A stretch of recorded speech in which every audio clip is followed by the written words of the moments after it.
Hi, and welcome to the New Property Show. I'm Steve McMenamin. On this show, more with Gary Brown and Wealth Creation, Mark Kilroy will be with us on how to get the most out of depreciating your home. And we will hear from our panel. But first, Martin with Finance for Business. I'm here with Martin from Finance for Business, and he's our special guest. He's going to talk about all things finance, small business. Now over to you, Martin. Thank you for coming in today. Oh, look, thank you for the opportunity, Gary. I want to talk to you about business finance. I work in a specialist area, which is working capital. So my job is to help people in small and medium business get the liquidity they need so that they can run their business efficiently, but more importantly, they can meet their growth obligations and their aspirations for investment and things like property. Cool. So you could say you're a working capital strategic advisor. Yeah, I suppose that's what you do, because the universal thing for small business in Australia is that they don't have enough working capital, which is a bit to do with our banking system. And people don't really understand what working capital is. I hear so many people talk to me about, I've got a cash flow problem. And it's not really cash flow, it's about their working capital, because what happens is you buy your goods here, then you add your value to the goods, whatever it may be, or your services, and then you sell them here, and you have to wait till here until you get paid. So this bit in between we call the cash gap. And that's where you don't have sufficient working capital to cover it. And as you grow, that situation becomes more acute. If your business has a $1 million turnover, you're going to need about $200,000 worth of working capital. But if you grow your business to $2 million turnover, you're going to need $400,000 Just doubled worth of capital. Yeah. Exactly. So it's something that needs to grow as your business grows. If you have sufficient working capital, you can pay your suppliers on time. You can get discounts from your suppliers for early settlements. It gives you a lot of flexibility, but most businesses are sort of living hand to mouth, trying to manage that they don't have enough working capital where they began. So if I don't have enough working capital in my business, what options are there? What can we do? Well, it depends on your business, but what I find most businesses have debtors, people that owe them money.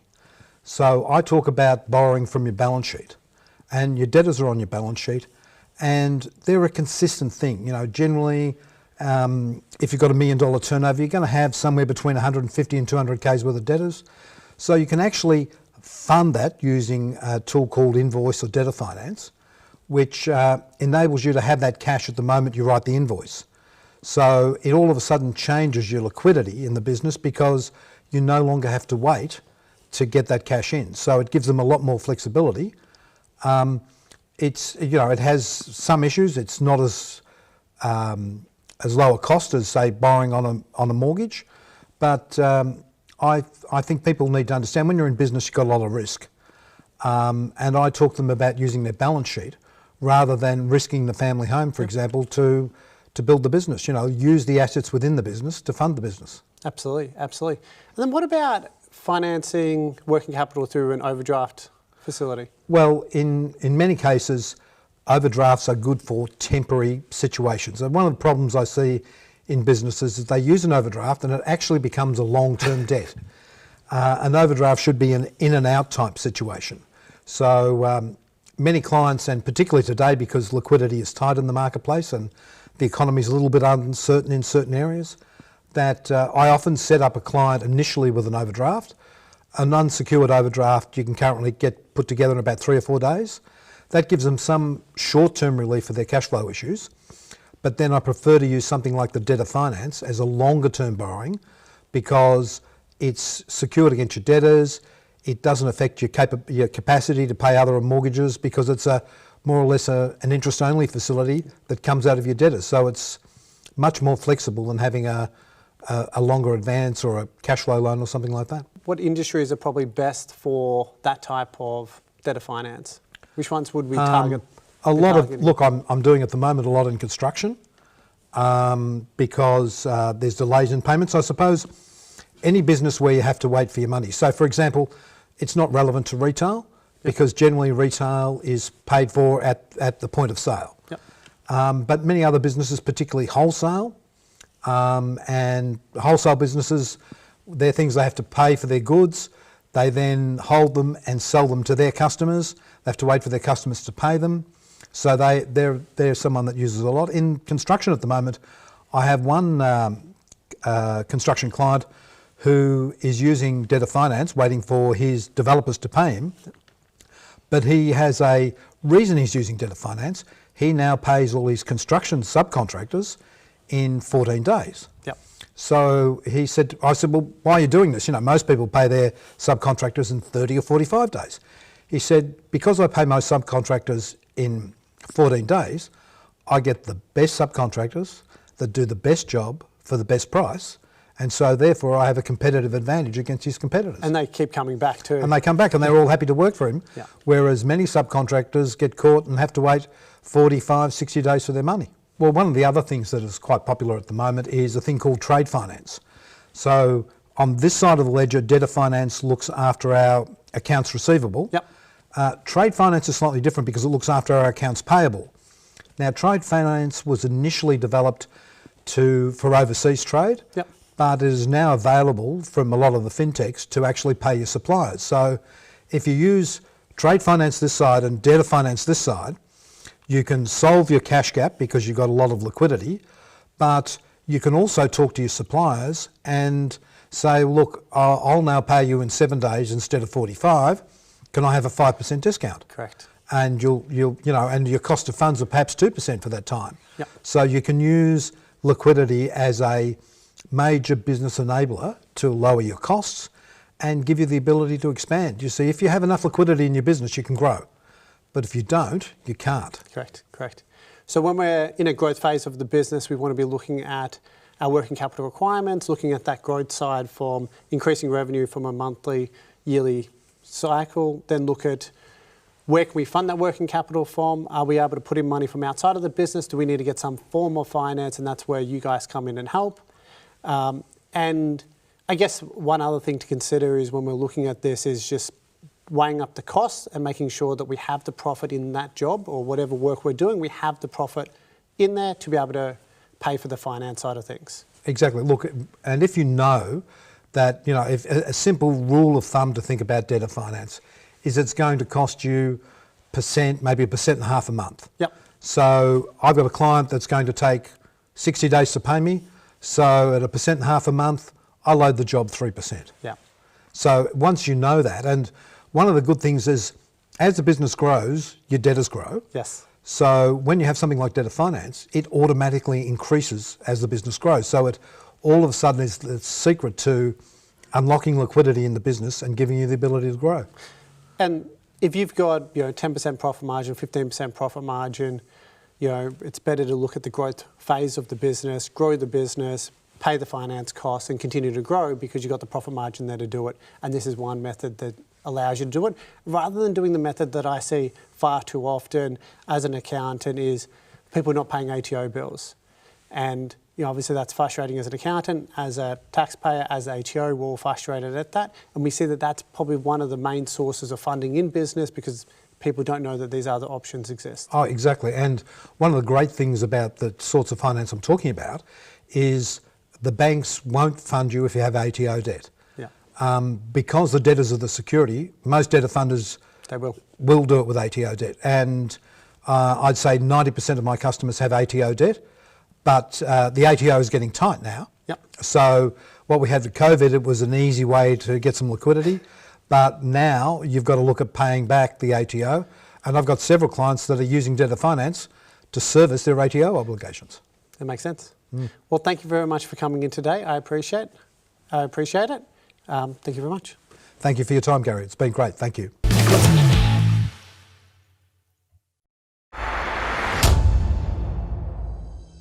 In today's segment, we're going to talk about how to build the best property portfolio for you.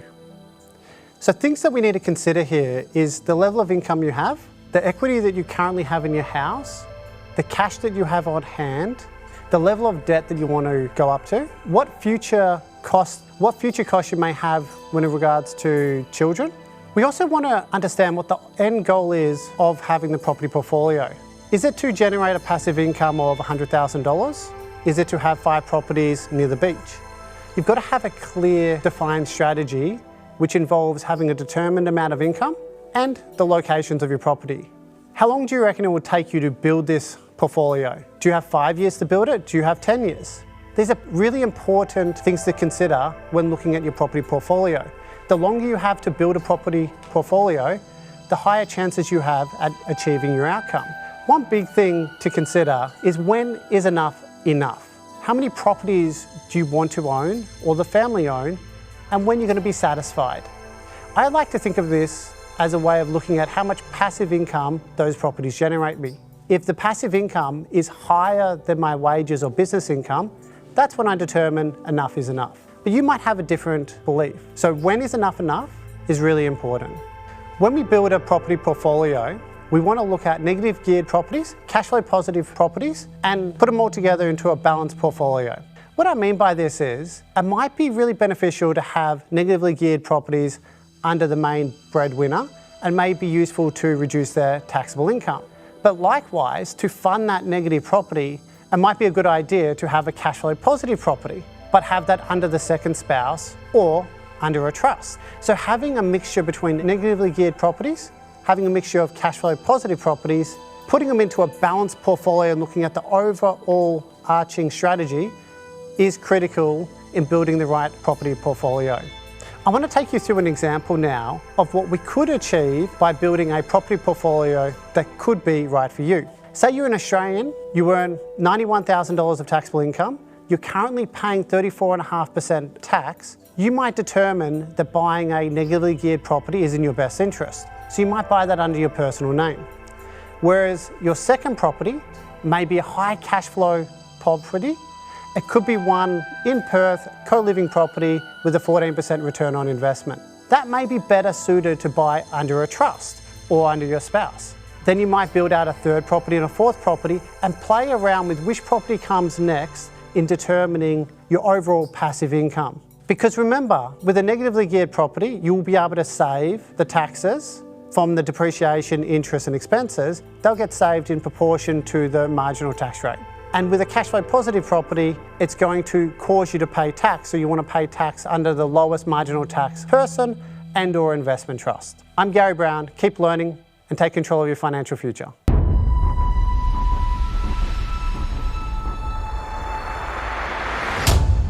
Mark, thank you for joining us on the New Property Show today.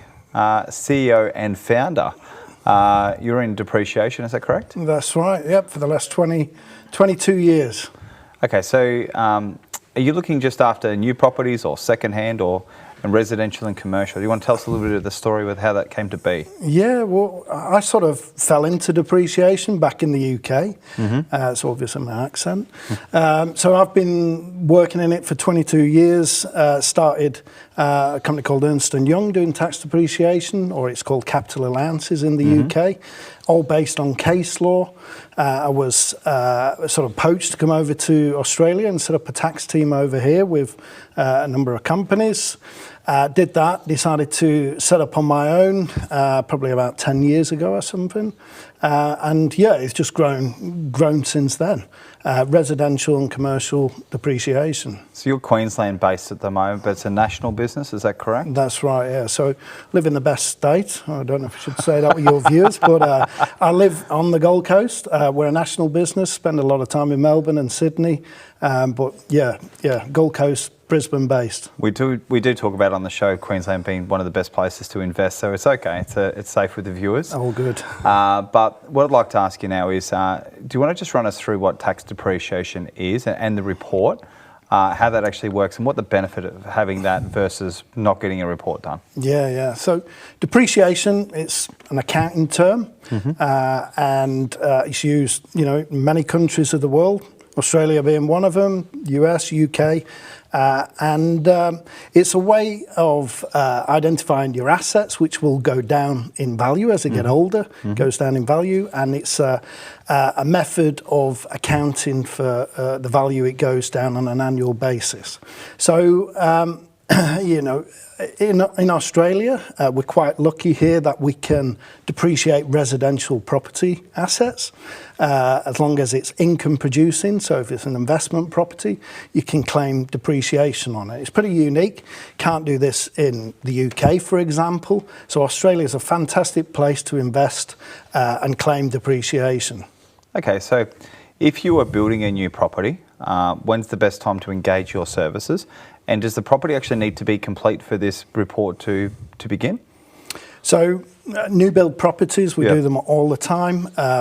Generally, as long as we've got the specification, we've got the plans of the property, we don't actually have to do a physical site inspection. It's all, if you're doing house and land, it's generally based on the construction cost. If it's a purchase, you know, we go out and value the property, we value the construction costs, we identify all the plant and equipment within that property and put a value to that, and you know, that's what you can depreciate. And what about for the people that have built a house, they forgot to do the depreciation report, it might be 6 to 12 months in, there's a tenant moving in there. How would you service, obviously you're in Queensland, somebody's purchased a property in WA. How do you service that client? Yeah, so we've got 180 surveyors that we've got access to through our partnership with Jim's Building Inspections. So we pretty much can cover every part of Australia to do a survey, and we can do that within a few days. We can arrange that.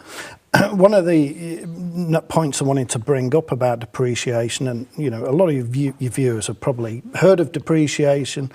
It's still that there's only 40% of people actually claiming depreciation in the tax return, which is absolutely absurd to me.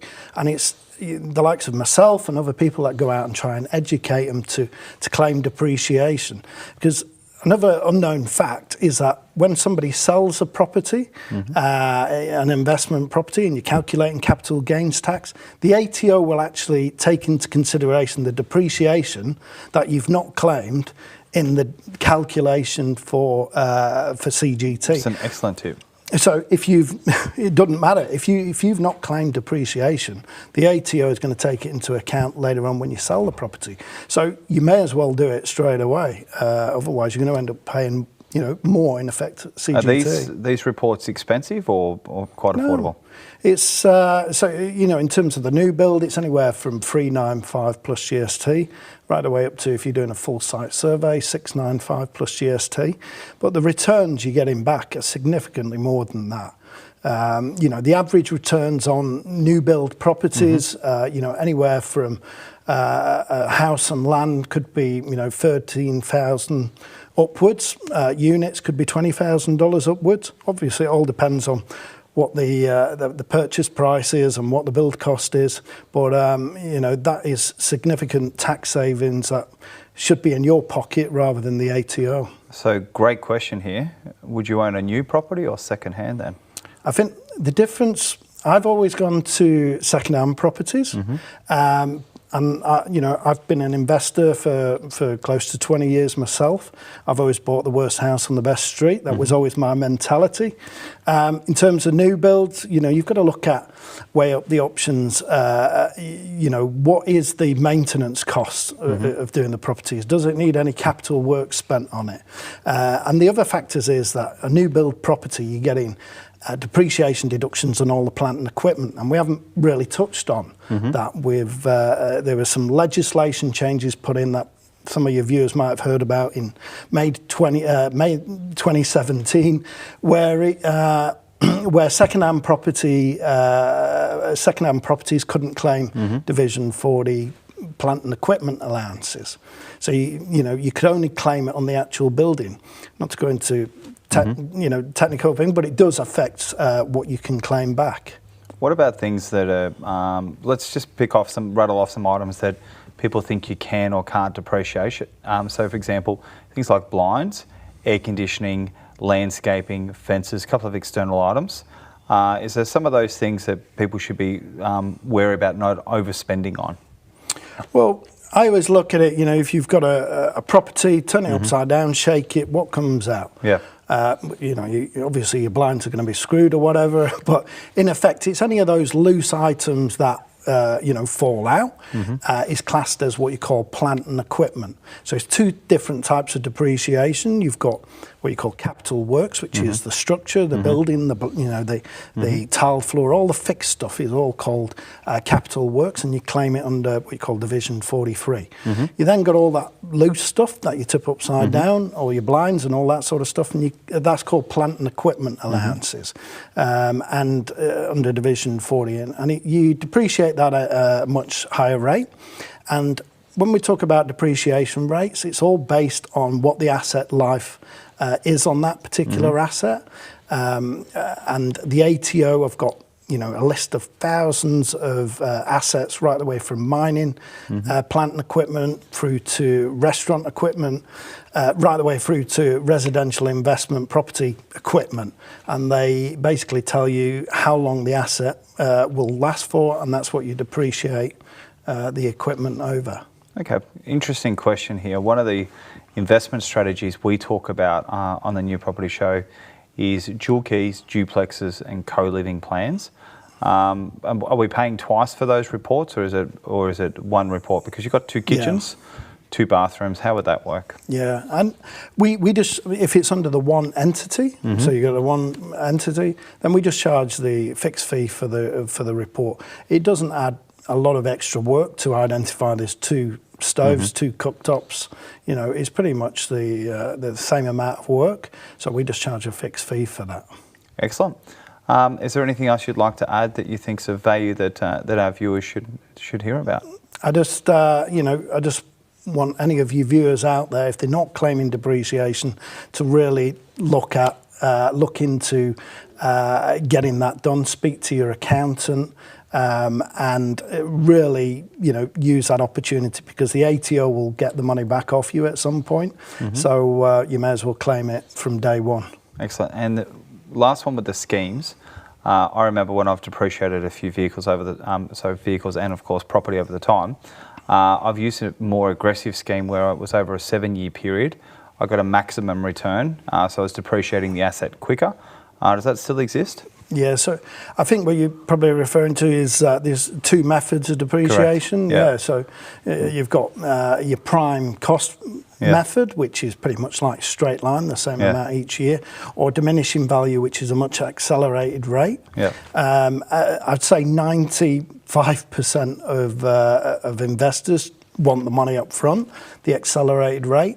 So so that's the most popular method of. Is that Section A or B? I don't know what you're. But in terms of diminishing value, it's definitely the most popular. But we give you both methods, and it's up to your accountant to choose what method he chooses. Fantastic, Mark. You've been a really fun guest to have on the New Property Show, and thank you for joining us. No, thanks for having me.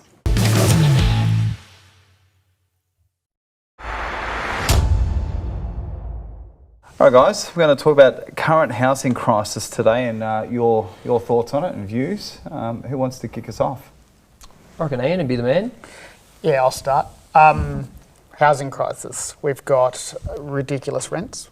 We got low vacancy rates, and there's only one way rents are going to go from that. So from the first quarter of when COVID hit through to today, we've had an increase in some areas of 75% for rental properties pricing. And at the same token, this seesaw effect that happens in property, you've got property prices going up and rents usually stagnate until the point where renters say, well, actually, I can't afford to buy, so they keep renting, and then the rentals go up, and then they can afford to buy because it's about the same price. That's not happening at the moment. We've got both property prices and rentals going up at the same time, and the crisis needs to stop somehow. You normally don't see that. You normally basically would see in terms of people are holding off buying, but at the moment even getting into the market's a bit tough. And obviously, I know we focus a little bit on this show about the New Property Show, but happy to open it up. What's the price, medium and range that you're seeing across the range? Are you seeing in terms of you're only seeing more depreciation reports coming out, or people are tightening up on their spending, or what's happening? Yeah, we've been unaffected so far, but I know personally myself in terms of the yields you're getting, and obviously, everybody's been affected with interest rates going up. It's getting tighter and tighter, it's getting harder and harder. So, the market is going to lose, some of those rental properties in the market, whether, the bank repossesses them or whatever. So we have got to become a bit more creative in terms of our housing policies. And I love what you were saying before, Ian, about the co-living and these policies that has got to be brought in by government. For me, we opened up a couple of Airbnbs was one of our solution, and it was fantastic when COVID was around. Straight after COVID, and you couldn't travel overseas, and we're pretty full most of the time. And it's got tighter and tighter now. People have started going overseas, so that market's pretty much dried up a lot in the Sunshine Coast. So we have got to find new ways, be a bit more creative around it. Unless you can get fantastic finance deals, which Martin I'm sure could assist with, you've got to become a bit more creative. Make sure you can claim every deduction you can, including depreciation, and work with your accountant to claim everything back you're due to. So you pay as little tax as possible this year, for the coming future. Would you say, Martin, obviously it's not only just housing that's affected, it's businesses, because the two really go hand in hand. As much as you want to individually run a household, the performance of the household is typically leaning in on the business. What are you seeing happening in the business sector there? Well, in the business sector now, we're seeing a lot of collapses in the construction industry. And, change is a good thing. I like to think counter-cyclically. So, the situation is that there's a lot of downward talk in the economy, but we're here talking about the crisis. And the crisis is a shortage, and I'm a bit of a student of economics, and there's a thing called supply and demand that drives those things. So simply we're seeing that there is some change and issues in the construction industry because things need to change, but long-term investment in property has got to be great. We've got a situation where high interest rates are frightening people away, but really the long-term, particularly with immigration coming back into the country, the shortages are only going to increase. So the wise investor now is perhaps looking at doing something in an environment where everyone's talking against it, or many economic pundits are, and taking advantage of the circumstances that are here right now. I think too, with increased pricing going up and increased rent, it also could cause quite an explosion. But on the opposite side of that, and you may see this too, Ian, but if people aren't meeting their rental repayments, their mortgage repayments, there could be a position, and I think there is a solution to this, but there could be a position where people are kicked out of their houses. But I'm suggesting to people, if you've got rooms to rent, just right now become a landlord, like it's just weather the storm.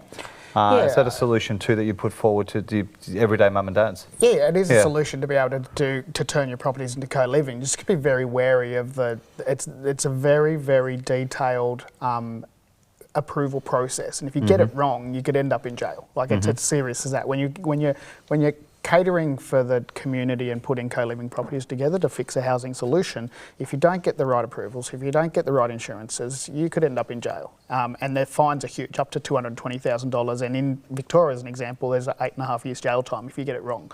So for me, I look at why is it Australia that always ends up as an unaffordable home and housing country?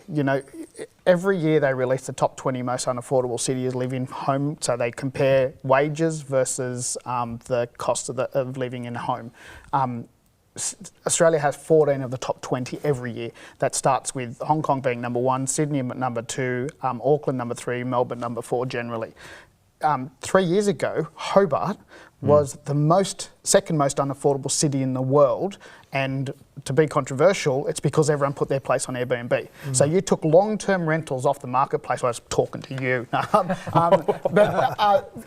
Hobart was an example, right? Because there was 80,000 homes that got taken off the long-term rental market. There was nothing available to rent, and the people in Hobart don't earn as much as what they do on the mainland, yet the housing cost was higher. So that's now stabilised and levelled out because of what you said, that trend that came off Airbnb.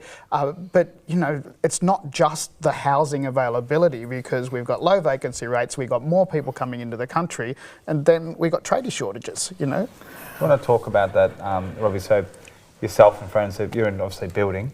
What's going on with trades? Like I'm seeing houses nowadays that used to be 6 to 9 months builds. They're sort of blowing out past 12 months. yes, we want to solve the crisis, and it's on a front, but the crisis is really, as you're saying there, Martin, it's actually quite a good crisis in some aspects, depending on whether you're a renter or not. But on your side, what's happening out on site? Like, how are you retaining your trades, or are they all moved into different industries? What's happening there? We definitely use single trades. We've got a good team of trades, so we don't try to get new trades in all the time. You sell a lot of property. Are you selling property to people that are going to rent it out, or like is there a build shortage? Like how are we not keeping up with the population coming in? Look, I think what really Martin touched on earlier, but people got a bit scared. Lending's got a bit tougher.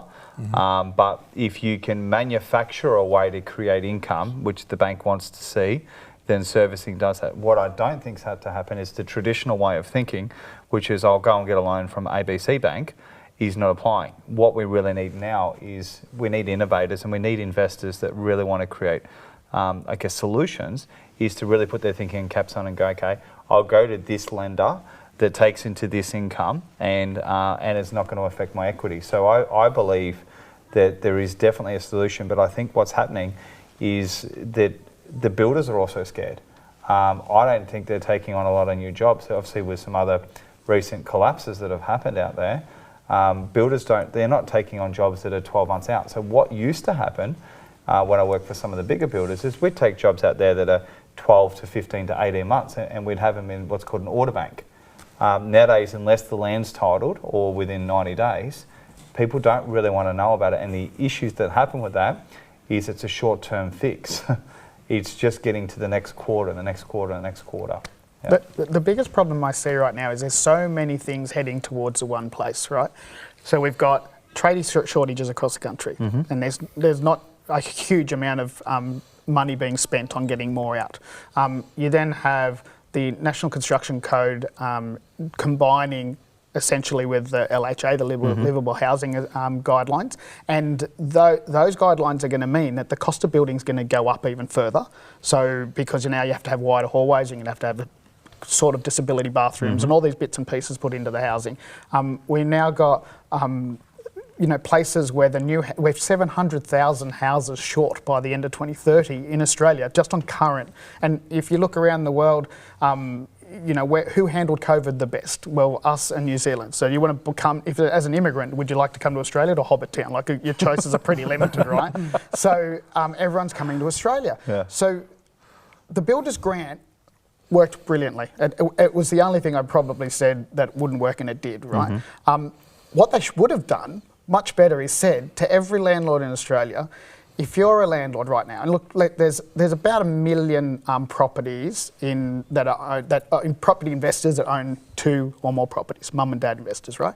So if you just said to those, you said to half of them, 1 million of them, let's just take one of your houses, so 500,000, and let's turn them into co-living and convert them. We do those in 4 weeks, right? So we would take 500,000, we would put 2.5 million new front doors on the marketplace within the next 9 months. And if you just gave someone $25,000, I'd do it. Even better, we're not going to give you $25,000. We're not charging you land tax for the next 5 years because you converted your property. You watch the Australian investors jump on that, because no one in Australia likes paying tax. I love it, but others don't.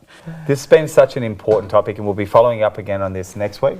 Guys, thank you so much for being on this particular panel. Thank you. Thank you, Steve.